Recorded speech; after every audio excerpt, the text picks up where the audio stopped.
Good morning, bonjour, merhaba, goeiedag. Je remercie les organisateurs pour cette initiative très intéressante. Je les remercie d'autant plus qu'ils ont compris que we can't celebrate diversity in only one language.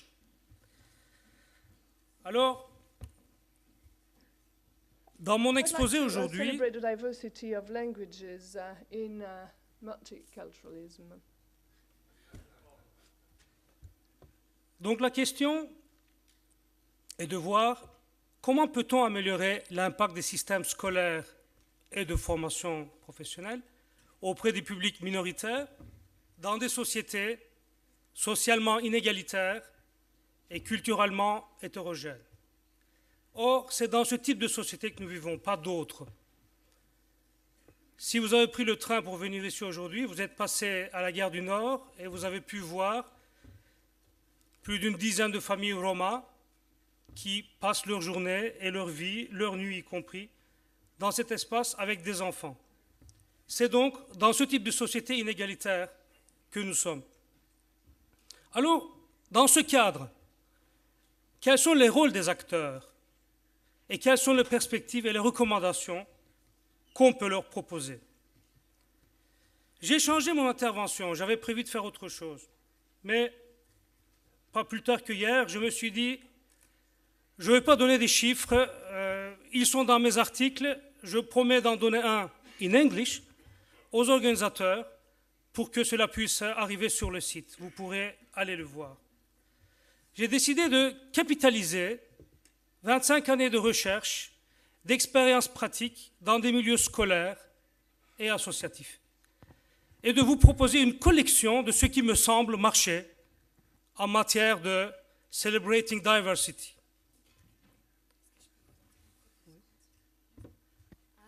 So for English, it's number 3. We've changed just for this presentation, English number 3. Multilingualism is working now. I see it. Donc, 3 approches complémentaires. Accompagnement des publics, accompagnement des milieux scolaires et accompagnement des systèmes scolaires et de formation. Vous voyez, on part du vraiment grassroots et on monte petit à petit vers le milieu et ensuite vers un système, vers une approche macro. 3 niveaux d'intervention, disais-je, le système, la classe et l'acteur. Cela donne ce modèle, très simple. Le système en relation avec ses publics, avec le milieu, avec le système lui-même, la classe, etc.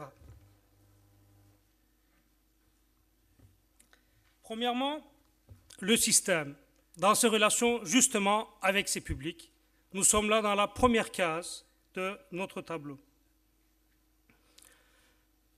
Je pense que le public, ainsi que Adam vient de le dire à l'instant, doit être accompagné, doit être conscientisé sur les systèmes éducatifs, certes, mais aussi sur leurs failles. Parce que la plupart de nos systèmes qui sont proposés aux personnes représentent des difficultés, représentent des failles, des écueils, voire des pièges, comme on vient de s'apercevoir dans un certain nombre de cas. Une autre façon d'intervenir au niveau des publics, de façon à les accompagner vers une réussite dans les systèmes éducatifs, c'est de soutenir leur image de soi, par la proposition de modèles positifs, par la mobilisation aussi de ressources symboliques et matérielles des communautés immigrées. Vous avez appris que cette association, cette fédération d'associations, majoritairement d'origine turque, est portée par des fils, par des filles, par des petites filles, par des petits-fils de mineurs travailleurs qui sont venus dans ce pays et ailleurs en Europe. Les chiffres nous disent qu'un tiers des mineurs d'immigrés qui sont venus de Turquie dans les années 60 et 70 étaient analphabètes. La moitié des femmes l'étaient également. Vous voyez en 1 ou 2 générations le trajet accompli. Par ailleurs, l'aide au développement des projets scolaires et professionnels réalistes et valorisants est important. Nous sommes dans un certain nombre de pays, la France et la Belgique francophone en sont des exemples, en train d'idolâtrer un certain nombre de niveaux, comme les niveaux d'études supérieures. Imaginez une seconde, que serait cette ville, Bruxelles, avec uniquement des agrégés de lettres, ou avec uniquement des ingénieurs. Ça serait un cauchemar. Je pense que nous avons besoin de tous les talents, diverse talents. Et nous en avons besoin de manière valorisée, et reconnaître. Imaginez une seconde que les personnes qui nettoient les bureaux disparaissent par un coup de baguette magique. Gentiment, hein, ils n'auront pas eu mal. Imaginez 1 mois ainsi, 2 mois ainsi. Eh bien, dans cette ville, nous aurons des problèmes de santé publique. Je crois que rien que ces quelques exemples rudimentaires montrent qu'on a vraiment besoin de tout le monde. Mais tout le monde en tant que citoyen de première catégorie. Eh bien, c'est dans cet accompagnement-là, dans cette conscientisation-là, que les communautés issues de l'immigration nous attendent. Je ne vais pas développer tout, mais ainsi que l'article, vous aurez également les diapositives. Une chose qui est très importante également, à mon sens, c'est qu'il faut accompagner les familles et les jeunes, notamment issus de l'immigration, vers le développement d'un esprit d'entreprise. Vous n'êtes pas sans savoir qu'en Belgique, et singulièrement à Bruxelles, 1 emploi sur 2 nouveaux créés est créé dans des petites, voire de très petites entreprises. Tandis que les gros combinats de production industrielle disparaissent ou ont déjà disparu. Donc, c'est peut-être par là, par la création de son propre emploi, qu'en partie passe aussi la solution de l'insertion. Dans ce cas, il faut aussi lutter contre les tendances communautaires. Des études de l'OCDE, hier on vous en a parlé, peut-être les chiffres ont été cités, montrent que c'est dans des contextes de concentration de population issue de l'immigration et pauvres que se vivent les difficultés scolaires les plus importantes. Dès lors, un des rôles du système est d'accompagner les familles à disperser les élèves, leurs membres, vers l'ensemble du circuit scolaire et du tissu d'accompagnement.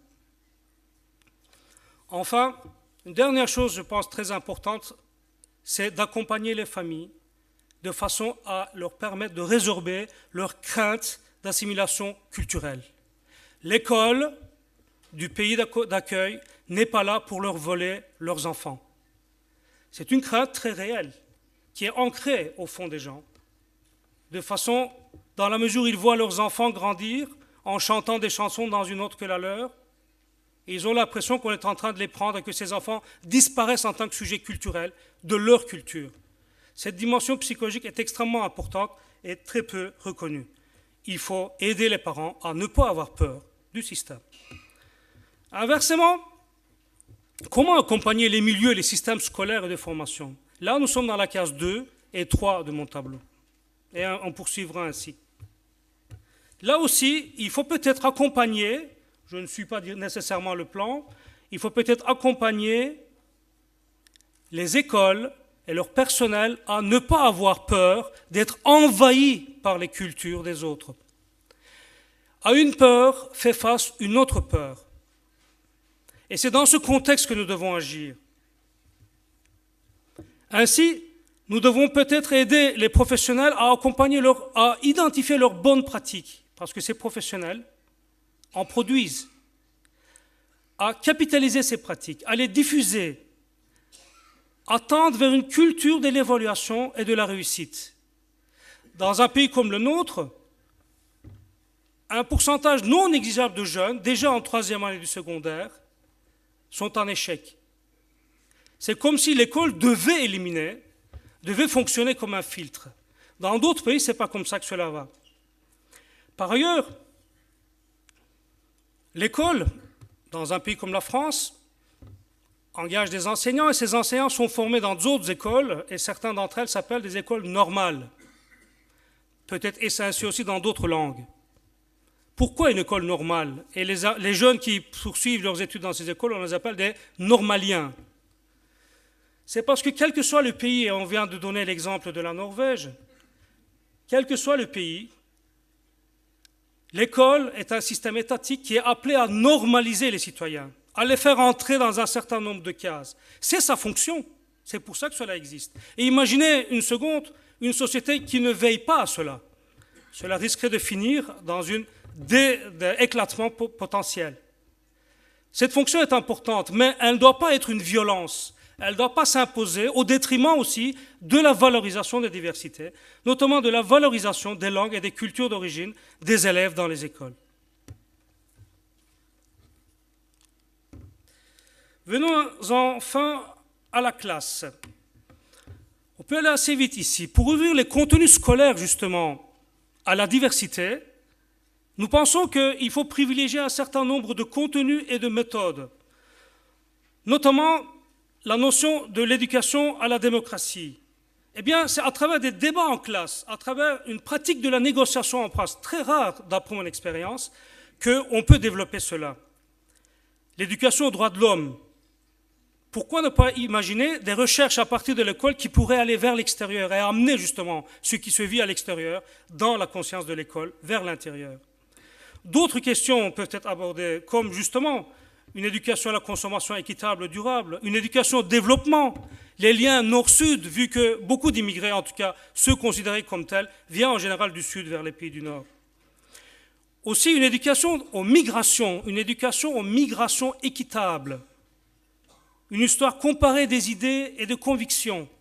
Tout cela existe, ça et là, dans notre système, mais de manière très éparse.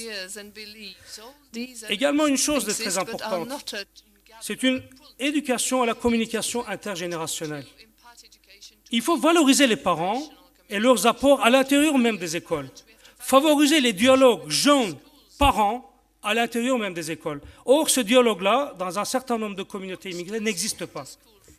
Et c'est là aussi que la transmission culturelle ne se fait pas. Et c'est là aussi qu'on sent les parents angoissés par rapport à cette idée de se faire voler leurs enfants. Tout ce que je viens de dire, on ne peut pas le faire de toutes les manières possibles. Il y a des règles, il y a une grammaire à respecter. Ce que ces différentes initiatives éducatives doivent être intégrées dans le fonctionnement ordinaire de l'école, au long cours, et non de manière ponctuelle, ça et là, une semaine festive de l'interculturalité. Ça ne sert à rien. C'est de manière à imaginer une intégration au long cours qu'il faut les installer dans le fonctionnement même de l'école, en ouvrant l'école à son environnement, aux parents, et pas seulement pour tenir le buffet. Entrer en partenariat avec les associations des communautés, comme Adam vient de le dire, et aussi avec les entreprises locales. Faire entrer l'école dans les entreprises, faire entrer les entreprises dans l'école. Je ne vois pas une autre façon de construire la transversion, le transfert de l'école vers l'emploi, vers la réalité sociale. From schools to the labor market. We have to stabilize parents' associations and students' associations. We have to make them sustainable as to guarantee the participation of parents and students in the school's life. We have to integrate the school in community associations, and the teachers should also be integrated within the local communities. Very often teachers live in the neighborhood. It's not very common. We are in scattered communities. People do not live where they work, and when it comes to students, it is a real pity because a student who lives in a neighborhood, who are citizens in a community, have got another approach to the youngsters with whom they are working. Practically speaking, we have to make sure the method opens up on a triple dimension, the rational dimension, through debates, research, reflection, sending the children outside to the real world in order to be able to envisage their professional life and see how they can manage their transition to the labor market. This is not very common in the school, and this has to be combined with the emotional dimension. We have to work on their stories, on their dreams. We have to have them tell their dreams, tell their stories. They have to write, they have to take pictures, they have to draw drawings, they have to express true movements, and they have to evaluate those expressions, those feelings, evaluate them, discuss them, debate them, because this will show us the genuine dimension of our rational dimension. It is exactly where the cultures can establish relationship. And the third dimension is the social dimension. We have the rational, the emotional, and the social dimension. We have to export our discoveries to echo them in the outside world. We have to tell about them to our parents, to our neighborhoods, to other schools. We have to establish platforms for discussions, for exchanges.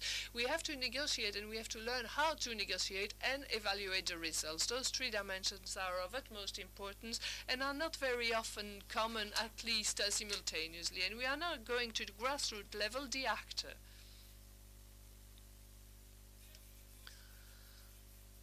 What should the professionals develop as professional skills? I'm going to go much faster than what is here. A teacher, a trainer working with people from migrant origins is no superman or superwoman. It is people who have to be interested and to acquire linguistic and capacities and knowledges that are related to the target groups in order for those target groups to get familiar with Norwegian, Swedish, whatever the language. We also have to focus on a positive image. We have to work on the potential of people rather than highlighting the visions or the notion of their problems. We have to revert the trend, and this is of utmost importance too. We have to take as a starting point the local resources and build on those local resources. We have to establish places, platforms, spaces where we can get in touch like this, and please do that with me. What is it? That's a shock. That's a cultural shock. Let's try something else. Let's rub hands, please. Let's rub hands. What's happening? We are releasing the same amount of energy as if we were clapping hands, but in a period of time that is much longer. So shock and hurt. Whereas a rubbing can induce pleasure, and those who know exactly what I'm talking about. And the rubbing is also wearing out our superficial disparities, and rubbing hands we end up finding the ideal position. And this is what I would say the best example to compare with integration. We have to create spaces where people can meet, breakfast where parents go to school and have breakfast instead of distributing mind books, have a common discussions, hear what people mean when they talk about education, and tell parents what I want to offer them.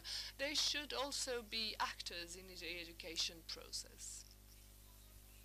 I'm talking about teachers, trainings, activists, those who are convinced that diversity is a wealth, because we have other people, of course, but I'm convinced that the majority of people are amongst the activist group.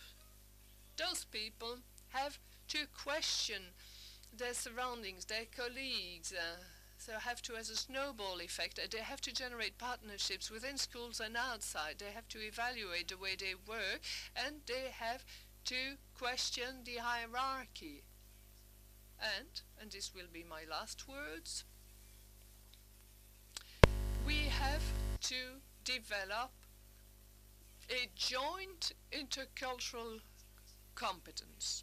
Each teacher will acquire personal intercultural skills, parents also, and so will children. We should have them develop their intercultural skills. But there is a systemic, a collective skill in a school, in a training center, in an integration center, and we should possibly develop or create institutions that are dedicated to the integration, helping anyone to develop their own intercultural skills, because that is how an institution can become an interculturally skilled institution. Thank you for your attention.